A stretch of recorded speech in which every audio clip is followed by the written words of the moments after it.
This is the Palin Update on SarahNet Radio. I'm Kevin Scholla. Criminals, by definition, don't follow the law. Anti-Second Amendment gun laws don't affect them. They don't care what kind of gun laws are passed. Those gun laws, those gun ban attempts, they affect us.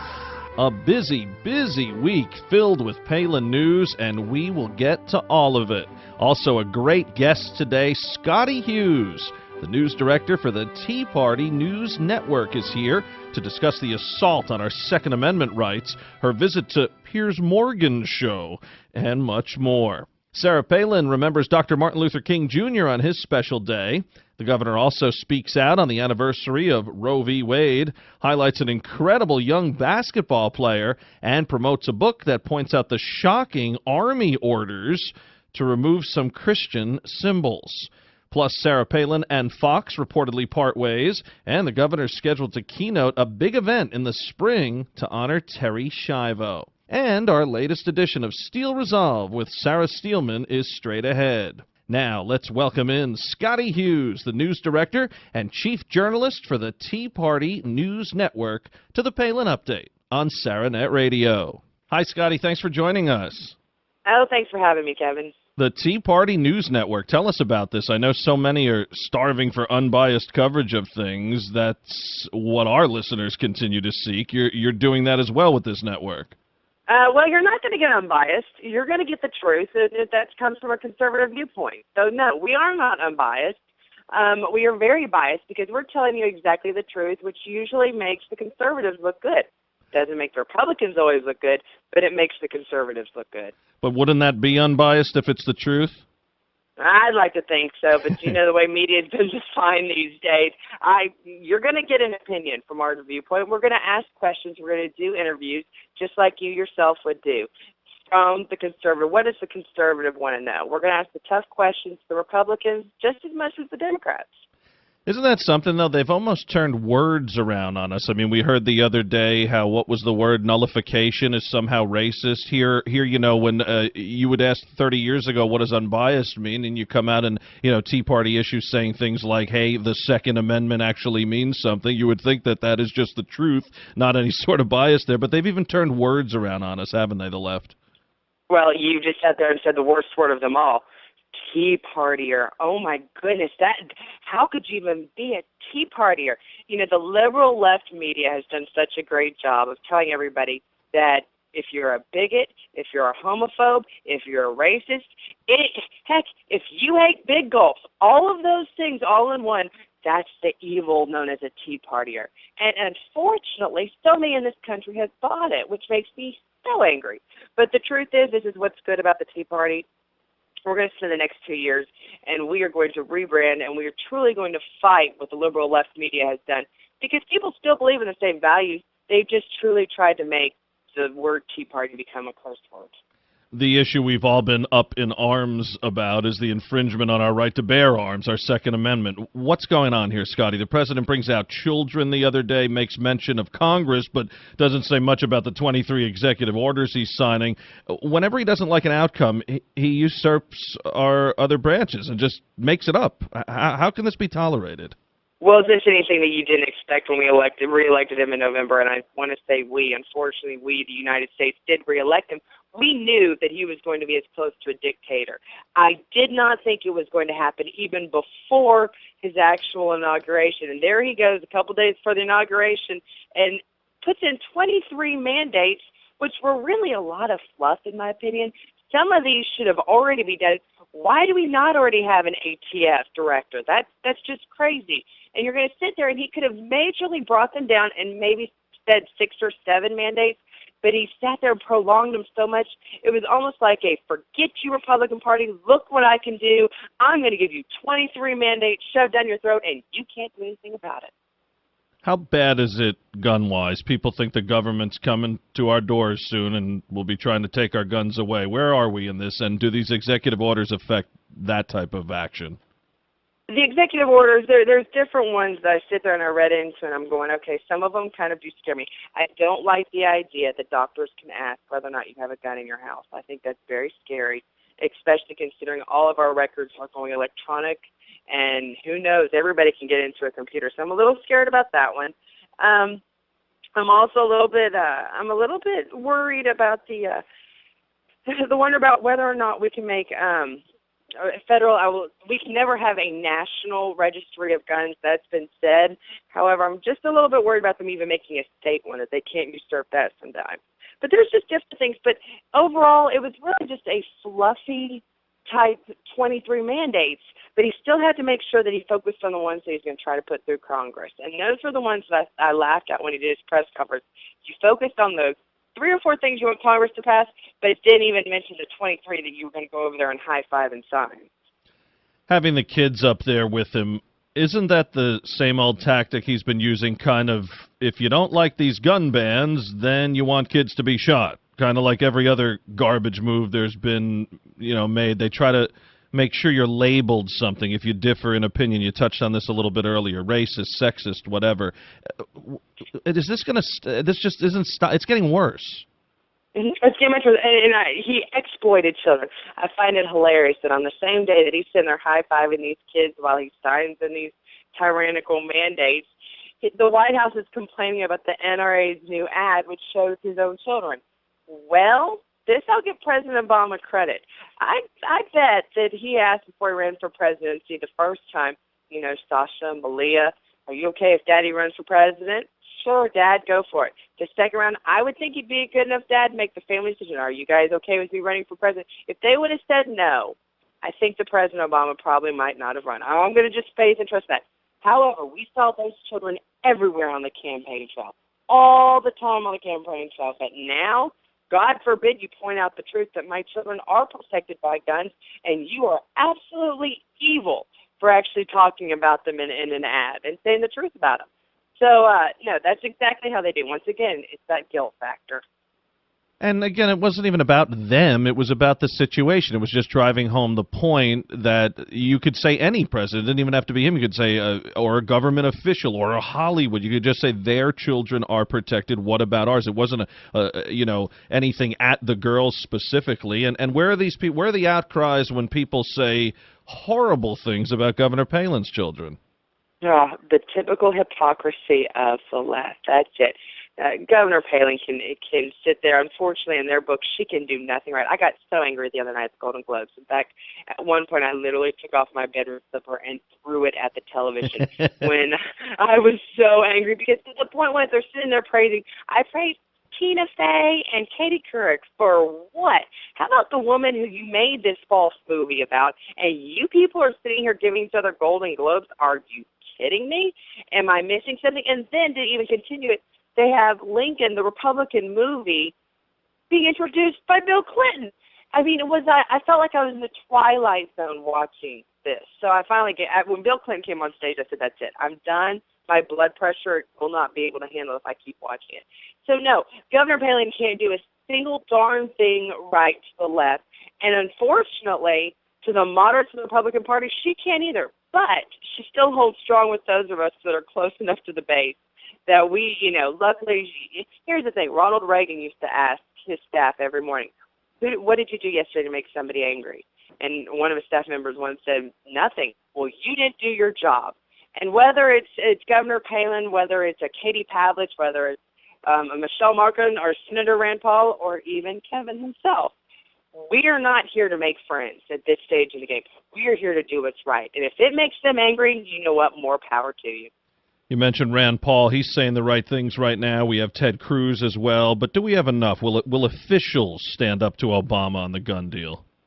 Well, unfortunately, at this point, we have very few things to hold up when you think of D.C. However, what we do have is the American spirit, the American people, and the American backbone.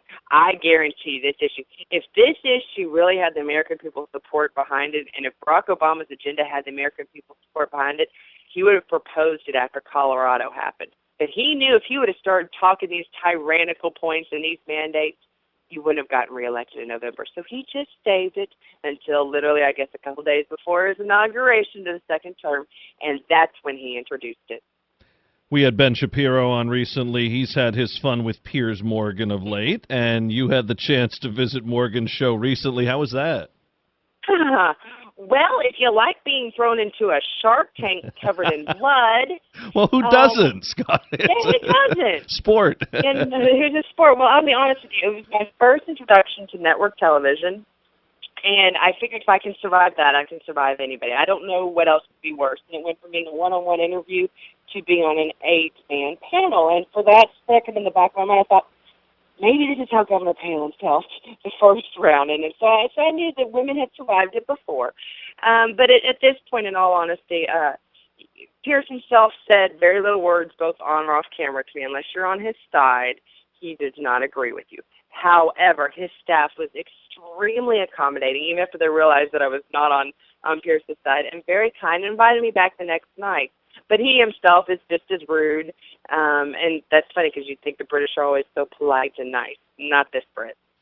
Is the whole gun grab not only Obama and company seeing an opening to stop our constitutional rights, which they love, but is it also a nice way to continue to keep the conversation away from the economy? Everyone's talking about guns right now. We see these kids who wrote letters supposedly about trying to keep schools safer.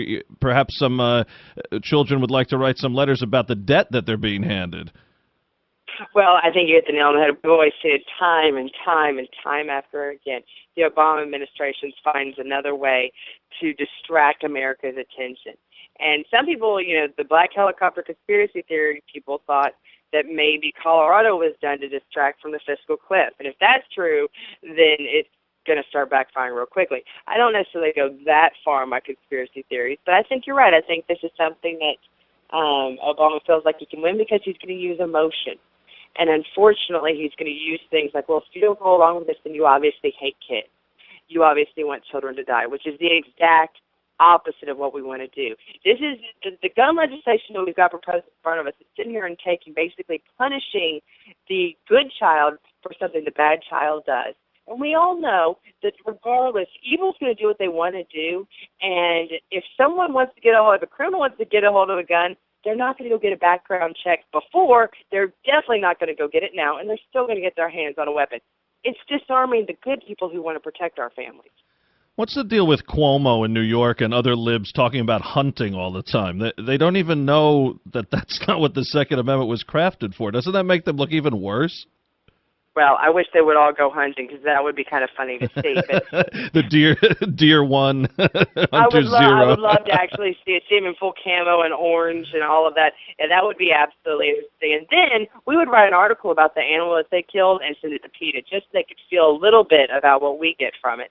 But it's New York. It's kind of like California on the East Coast. You kind of have to beat your head up against the wall. I mean, any city that has banned the big gulp and attacks the big gulp as much as they attack, drugs. Actually, no, I think they voted was thinking about allowing legalized drugs. Who knows?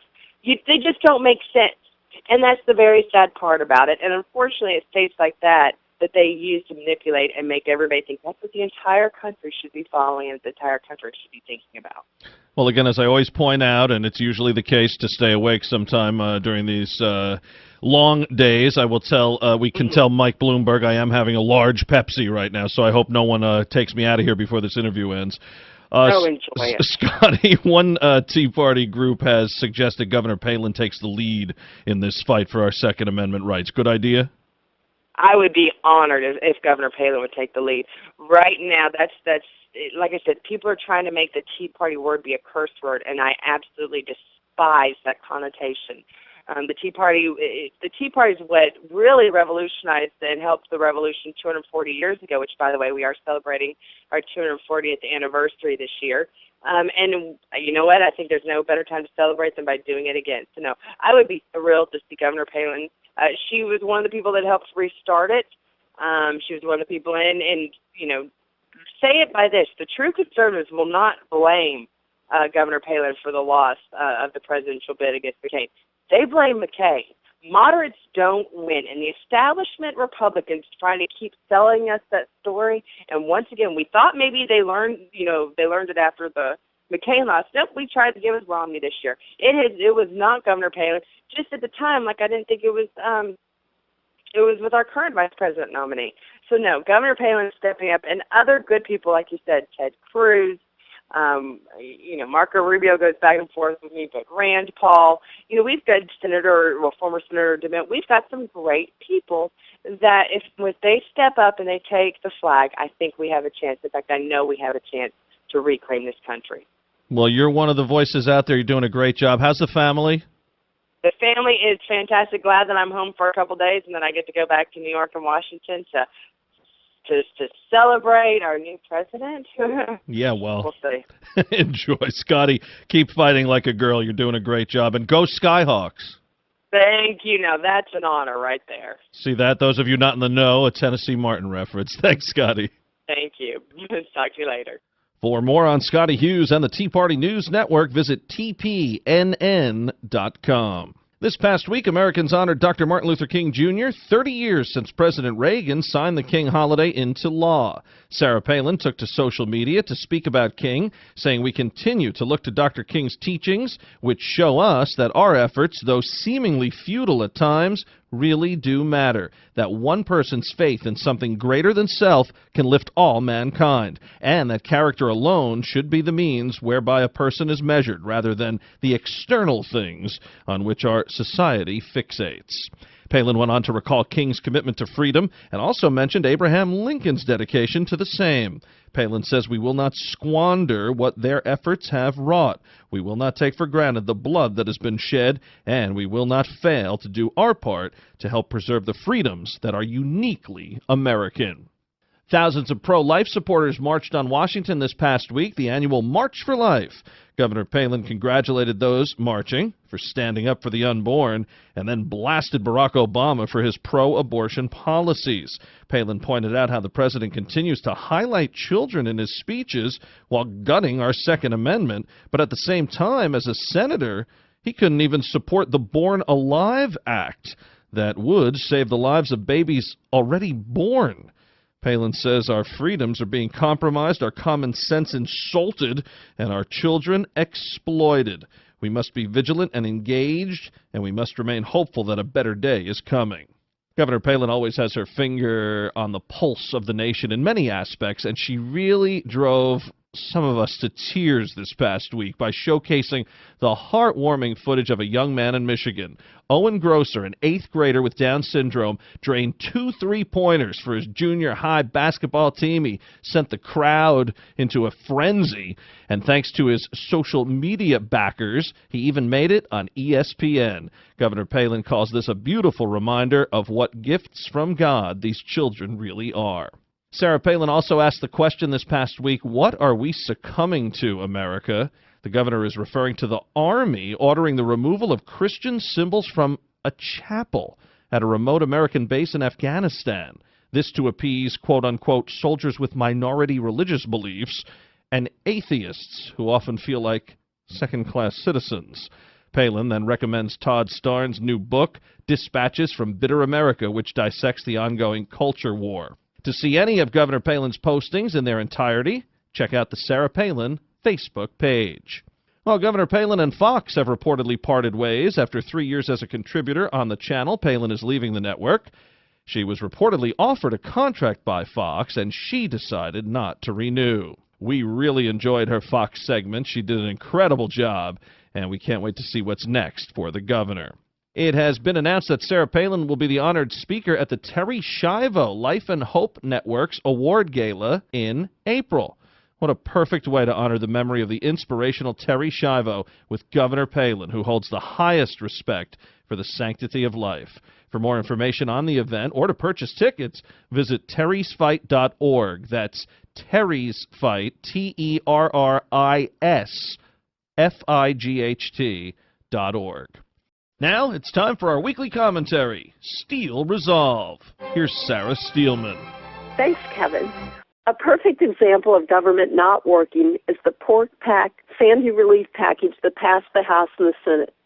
The last bill totaled $51 billion, and it looks like it became a stimulus bill instead of a relief bill. Local, state, and federal government all have an important role to play in providing emergency help after a disaster. But according to various news accounts, there are people in New Jersey, Maine, and New York literally freezing during these cold winter months while Congress passes a bill with earmarks for projects like a $32 million deal for Amtrak and $150 million for Alaska Fisheries, which have nothing to do with helping victims of Sandy or rebuilding infrastructure in those areas. Instead, the government relief help can't even get electric or propane heaters to people who are living in trailers to keep them warm during these frigid nights. Many of these victims are waiting for insurance companies to approve their settlement in order to rebuild, or have simply not had their heat restored yet. Between Congress stuffing the relief bill full of unrelated earmarks and President Obama celebrating his inaugural festivities, dancing and partying, those victims of Sandy who are exposed to freezing temperatures might wonder who in leadership in Washington really cares about what happens to them. This is Sarah Steelman for SarahNet Radio. Tune in again next week for another segment of Steel Resolve right here on the Palin Update. And don't forget, the Palin Update, including Steel Resolve, is now on demand and available for download. So just head to SarahNetRadio.net, pick the show you want to hear, and you can listen anywhere, anytime. That'll just about do it for this edition of the Palin Update on SarahNet Radio. Visit SarahNetRadio.net for continuing coverage of Governor Palin. Also, follow along on Twitter at SarahNet Radio, at Kevin Scholla, and at Sarah_Steelman. We're also on Facebook, so be sure to like SarahNet Radio. I want to thank Sarah Steelman and everyone here at SarahNet Radio. Thanks to Scottie Hughes, and thank you for listening today. Please be sure to join us next time for another edition of the Palin Update. I'm Kevin Scholla. Have a pleasant day.